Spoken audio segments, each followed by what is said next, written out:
Mula sa mga Pinoy na may mabibigat na pinagdaraanan, libo-libo ang nangarap ng bagong buhay. At mula sa kanila, napili na ang 12 bigating Pinoy na haharap sa isang malaking pagbabago. Ako po si Menil Josem D. Cabinta,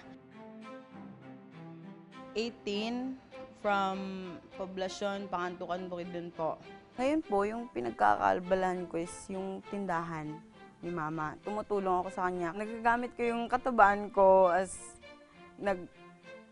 nagkakarga ako ng sako ng bigas.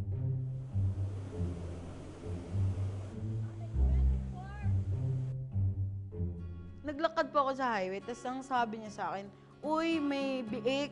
Napahiya po kasi ako eh. Sa lahat, maraming tao. Yun na, umiyak na ako. Pauwing bahay. Gusto ko din po ng pagbabago. Siyempre, pagbabago sa treatment sa akin ng nakararami. Mapanindigan kaya niya ang kanyang pangako kasama ang iba pang bigating Pinoy.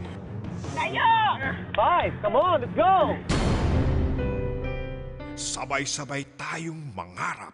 Siguro pag nakita niya na akong payat, yun na magiging masaya na siya. Ito na yung pangarap natin. Para sa atin to.